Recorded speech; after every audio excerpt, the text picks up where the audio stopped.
Hello and welcome student. इससे previous video में हम फॉर्मेशन ऑफ डिफरेंशियल इक्वेशन में आए थे।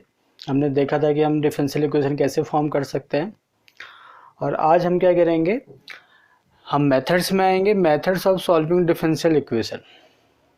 कि अब हम डिफरेंशियल इक्वेशन को कैसे सॉल्व करेंगे। कल हमने क्या किया था, कर्व से डिफरेंशियल इक्वेशन फॉर्म की थी। आज हमारे पास डिफरेंशियल इक्वेशन होंगी, फर्स्ट ऑर्डर फर्स्ट डिग्री की डिफरेंशियल इक्वेशन होंगी।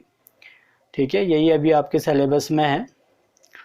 अब आपको क्या करना है, डिफरेंशियल इक्वेशन को सॉल्व करना है और कर्व की इक्वेशन तक पहुंचना है। कल जो हमने प्रोसेस किया था, आज हम उसके रिवर्स में आएंगे।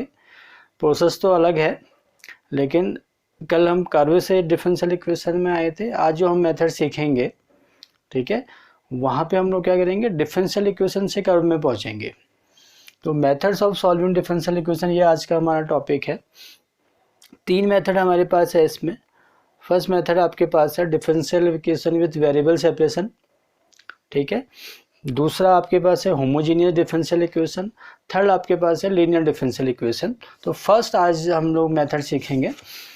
तो क्या है, देखिए, डिफरेंशियल इक्वेशन विथ वेरिएबल्स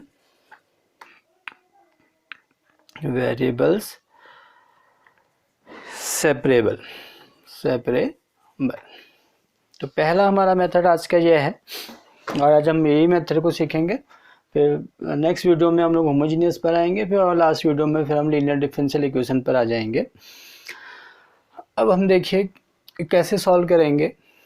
फिर से मैं एक बार इसको पढ़ रहा हूँ। Differential equation with variable separable लिखा हुआ है, तो यहाँ पे जो टर्म लिखा हुआ है उसी से आधी बात आपकी समझ में आ जानी चाहिए।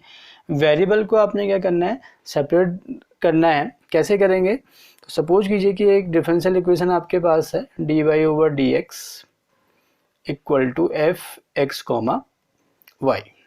कोई भी डिफरेंशियल इक्वेशन हो सकती है। एग्जाम में आपको यही चेक करना होता है कि डिफरेंशियल इक्वेशन किस फॉर्म में है। तो अभी जो हम पहला फॉर्म पढ़ रहे हैं, वेरिएबल सेपरेशन है। वेरिएबल को आप सेपरेट करेंगे यहाँ पे। तो जो डिफरेंशियल इक्वेशन है आपके पास फर्स्ट ऑर्डर फर्स्ट डिग्री की है। तो अब आपने क्या करना है, देखिए, अगर हम वेरिएबल सेपरेशन मेथड में आ रहे हैं, वेरिएबल को सेपरेट करना है, तो यहाँ पे जो टर्म दिया हुआ है एफ एक्स कॉमा वाई है, इसमें आपने सिंप्लीफिकेशन करके, मल्टीप्लिकेशन करके, डिवीजन करके आपने क्या करना है, वेरिएबल को सेपरेट करना है। अगर वो इस फॉर्म में है तो, अगर नहीं होगा तो हम दूसरी मेथड ट्राई करेंगे, होमोजीनियस में आ जाएंगे या फिर थर्ड लीनियर डिफरेंशियल इक्वेशन में आ जाएंगे। तो अगर आप वेरिएबल सेपरेशन मेथड को अप्लाई करना चाह रहे हैं, तो सबसे पहला काम तो आपका यही होगा कि ये जो टर्म आपके पास है एफ एक्स कॉमा वाई, इसको आपने क्या करना, अलग अलग करना है। एक्स को अलग आप करेंगे, वाई को अलग करेंगे। तो अब हम वेरिएबल सेपरेशन मेथड ही पढ़ रहे हैं, तो यहाँ पे वेरिएबल सेपरेट होगा, एच एक्स इंटू जी वाई कर लेते हैं। एक्स का एक्सप्रेशन आपके पास आ गया, अलजेब्रिक एक्सप्रेशन आपके पास आ गया, वाई का अलजेब्रिक एक्सप्रेशन आ गया, D Y over D X. एक कंडीशन यहाँ पे ये है, G Y is not equal to 0। ये मैं अभी आपको एक्सप्लेन कर दूँ कि ऐसा क्यों लिख रहे हैं। अब आप क्या करेंगे, देखिए, एक काम, पहला स्टेप तो आपके पास हो गया कि आपने जो ये यहाँ पे अलजेब्रिक एक्सप्रेशन था, इसमें एक्स के टर्म्स अलग लिख लिए, वाई का टर्म अलग लिख लिया, या फिर एक्सप्रेशन कह दीजिए, एक्स का एक्सप्रेशन को अलग कर लिया, वाई के एक्सप्रेशन को अलग कर लिया। अब आप क्या करेंगे, ये डी वाई वाले टर्म साथ में लेके आएंगे, जो वाई वाले वो एक साथ आएंगे। तो डी वाई अपॉन जी वाई, वेरिएबल पूरी तरीके से सेपरेट हो रहा है। वाई वाले एक साइड, या तो एल एच एस में या फिर आर एच एस में, और ऐसे ही एच एक्स एक्स वाले टर्म आपके या तो एल एच एस में या फिर आर एच एस में, H X into D X. तो अभी मैंने आपको बोला था कि G Y is not equal to 0।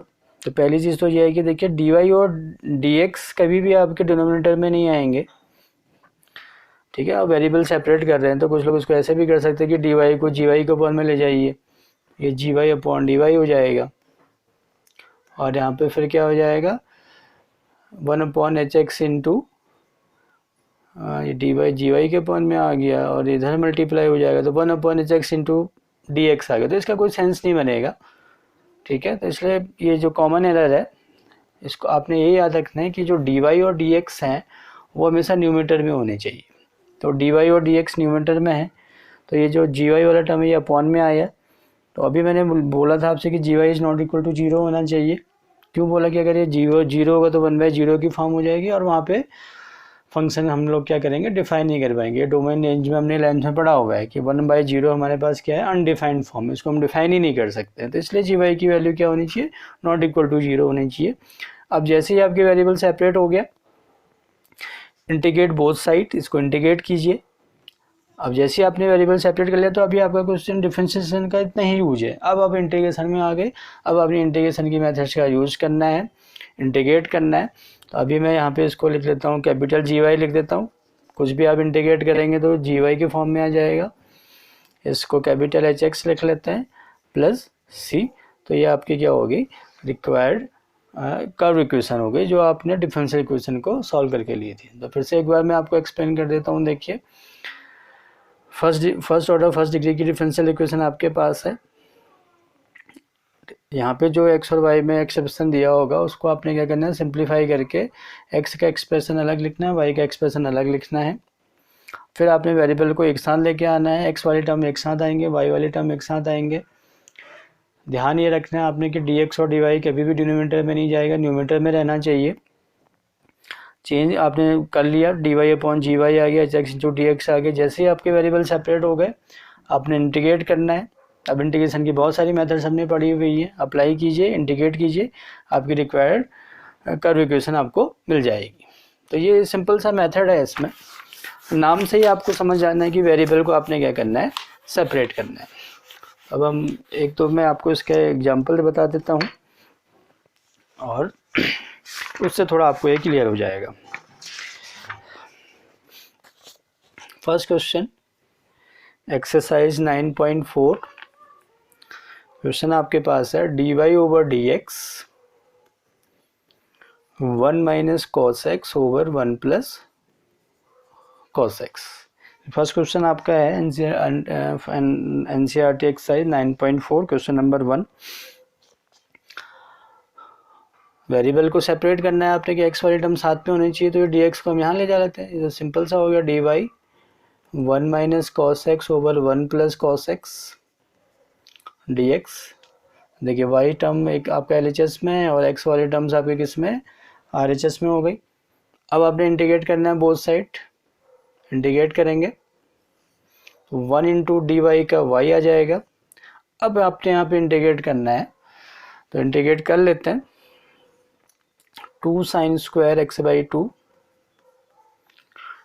2 cos square x/2 dx cancel, half angle formula हमने यूज किया, integration tan square x/2 dx। tan square x का कोई इंटीग्रेशन हमारे पास नहीं है तो sec square x/2 - 1 आप लोग इसको लिखेंगे dx। sec स्क्वायर का हो जाएगा tan x/2 और x का जो कोफिशिएंट है अपॉन में आएगा, 1/2 है तो अपॉन में 1/2 आएगा तो यहाँ 2 लिख लिया, 1 का x हो गया प्लस c। तो y = क्या आ गया, देखिए 2 tan x/2 - x plus c। तो ये आपका आंसर आ गया। देखिए सिंपल सा है, बस जितनी ज़्यादा आप लोग प्रैक्टिस करेंगे उतना बढ़िया रहेगा। कुछ और क्वेश्चन देख लेते हैं। Question number 4।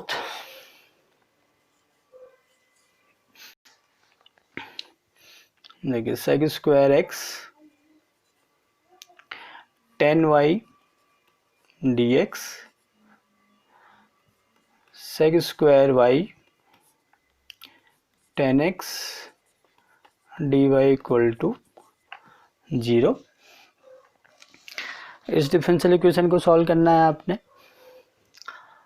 तो देखिए पहले हम क्या कर लेते हैं, sec square x tan y dx इसको LHS में रख दिया और बाकी को RHS में ट्रांसफर कर देते हैं। sec square y tan x dy first step आपका कंप्लीट हो गया। अब हमने क्या करना है कि dx और dy तो आपका क्या होना है, न्यूमरेटर में ही रहना है। तो dx और dy को आप चेंज मत कीजिए, बाकी को आप सफल कर सकते हैं। तो यहाँ dx है, तो ये sec स्क्वायर x भी आपको नज़र आ रहा है, तो sec square x upon 10x dx, इस 10x को मैं इधर ट्रांसफ़र कर दिया मैंने, अपॉन में आ गया, इक्वल टू 10y इसी अपॉन में आ जाएगा, sec square y upon 10y dy। Variable separate हो गए, चेक कर लीजिए एक बार कि कुछ गड़बड़ ना हो। तो यहाँ x के टर्म है, यहाँ y के टर्म है, dx और dy आपके न्यूमरेटर में है, और अगर टाइम है आपके पास तो क्रॉस मल्टीप्लाई करके देख लीजिए, तो यही सारी चीज़ें आपकी आ जानी चाहिए। कभी कभी जल्दीबाजी में गड़बड़ हो जाती है, तो ऐसा नहीं करना है। अब हम इंटीग्रेशन में आएंगे। देखिए 10x का डिफरेंशिएशन sec स्क्वायर x होता है, तो 10x को आपने t लेना है, तो ये sec स्क्वायर x कैंसिल हो जाएगा आपका, 1/t का हो गया log t, log mod 10x मैंने डायरेक्ट कर लिया है, आप सब्स्टिट्यूट करके कर सकते हैं। सेम चीज़ यहाँ पे भी रहेगी, माइनस log 10y प्लस। अब एक यहाँ पे बड़ी इंपॉर्टेंट चीज़ है, अब जो हम कोफिशिएंट लिखते हैं इंडेफिनिट इंटीग्रेशन में, हम एक इंटीग्रेशन कांस्टेंट लिखते हैं, तो ये या तो ये है कि आप इसको c लिख दीजिए, तो इससे ज़्यादा फिर आप इसको सिंप्लीफाई नहीं कर पाएंगे, और जब आप आंसर टैली करने जाएंगे तो हो सकता है कि आंसर मैच ना करे आपका। तो जब आप इंटीग्रेट कर रहे हैं, आप इन टर्म्स को देखिए, इंटीग्रेट करने के बाद टर्म्स किस फॉर्म में आ रहे हैं, log 10x है, यहाँ भी log आ रहा है, तो कांस्टेंट भी आप क्या कर सकते हैं, log के फॉर्म में ले सकते हैं, log mod c मैंने यहाँ पे लिख दिया, ये भी एक कांस्टेंट ही है, ठीक है। अगर यहाँ 10 इनवर्स आ रहा है, 10 इनवर्स आ रहा है, तो 10 इनवर्स c लिख लीजिए, जिस फॉर्म में बाकी टर्म्स आपके आ रहे हैं, तो कांस्टेंट आप उसको उस फॉर्म में चूज कर सकते हैं। तो चूज कर लिया आपने, तो यहाँ पे आप log की प्रॉपर्टी यूज हो जाएगी, log m minus log n, log m by N c by 10y हो गया, log mod 10x, taking anti log लेंगे तो log कैंसिल हो जाएगा आपका, 10x is equal to c upon 10y, और आप क्रॉस मल्टीप्लाई करेंगे तो 10x into 10y is equal to c, तो ये आपका आंसर आ जाएगा। अगर आप केवल c लेते हैं यहाँ पे, तो ये यहाँ चले जाएगा, log 10x into 10y equal to c आ जाएगा, तो उससे ज़्यादा आप उसको सिंप्लीफाई नहीं कर पाएंगे। फिर अब आप आंसर मैच करने जाएंगे, आंसर ये लिखा रहेगा वहाँ पे, आपका आंसर दूसरा आएगा, तो आप कंफ्यूज हो जाएंगे कि आपने गलत किया है। गलत नहीं है, एक स्टेप आपने क्या कर दिया, वहाँ पे स्किप कर दिया। तो कांस्टेंट आपने वाइजली चूज करना है। और क्वेश्चन देख लेते हैं।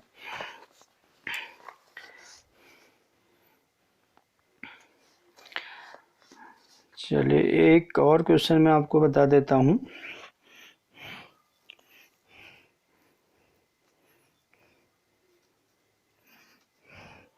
क्वेश्चन नंबर 13 क्वेश्चन देख लीजिए।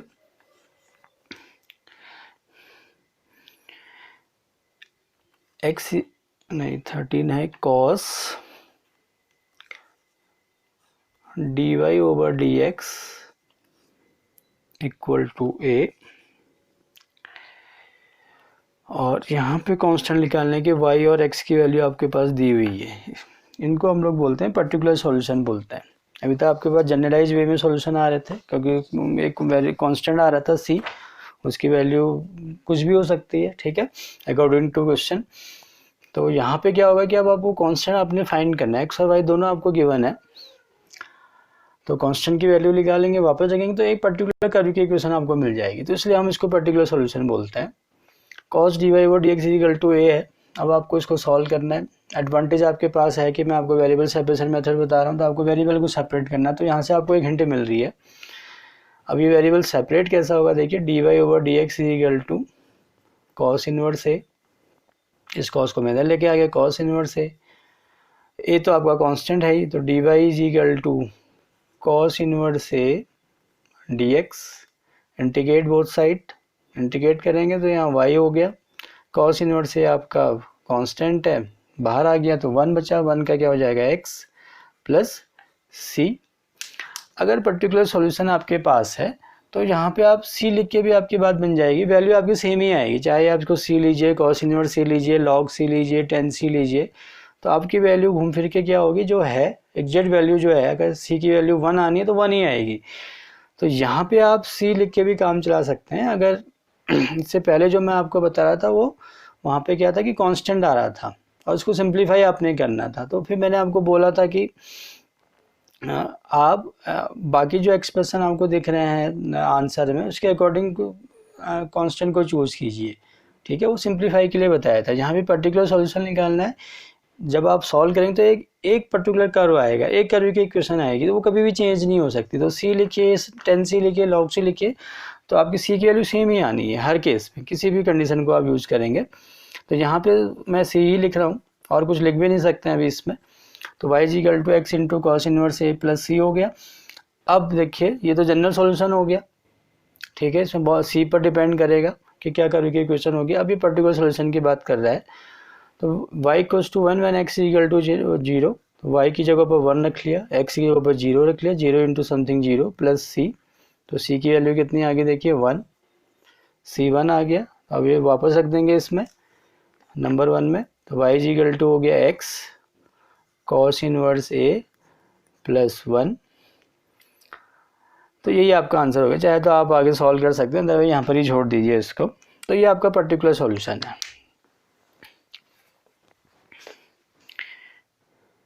चलिए एक और क्वेश्चन में इससे ऐसा ही आपको पर्टिकुलर सॉल्यूशन का बता देता हूँ।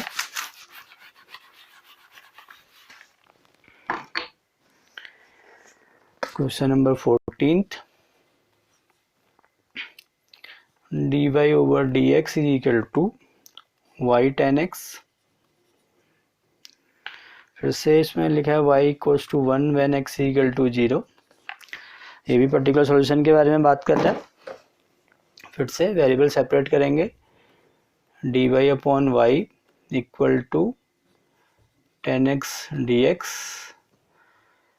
Integrate both side, integrate log mod y, tan x का हो जाएगा आपका log mod sec x कर लेते हैं, sine upon cos minus log cos x भी लिख सकते हैं, या फिर log mod sec x plus log mod c लिख दिया यहाँ पे मैंने। देखिए यहाँ भी log है, यहाँ भी log है, यहाँ भी log है। अगर मैं यहाँ पे log mod c ना लिखे c लिखूँ तब भी मेरी वैल्यू सेम आएगी, लेकिन मैं log क्यों लिख रहा हूँ क्योंकि मेरा थोड़ा सिंप्लीफाई हो जाएगा। देखिए कैसे सिंप्लीफाई हो जाएगा, log mod y is equal to, यहाँ log की प्रॉपर्टी यूज हो जाएगी, c into sec x, anti log c sec x। Anti log जैसे ही आपने लिया तो log कैंसिल हो जाएगा आपका। तो आपका ये जनरल सॉल्यूशन आ गया। अब आप वैल्यू पुट करेंगे, y is equal to 1, x equal to 0, sec 0 1 होता है, तो c की वैल्यू कितनी आ गई 1। वापस आप यहाँ पे रख दीजिए, y is equal to sec x आपकी रिक्वायर्ड इक्वेशन ऑफ कर्व है। तो मेथड बड़े आसान है। देखिए आज हमने फर्स्ट मेथड सीख लिया डिफरेंशियल इक्वेशन का। नेक्स्ट वीडियो में फिर हम होमोजेनियस डिफरेंशियल इक्वेशन में आएंगे। Thank you.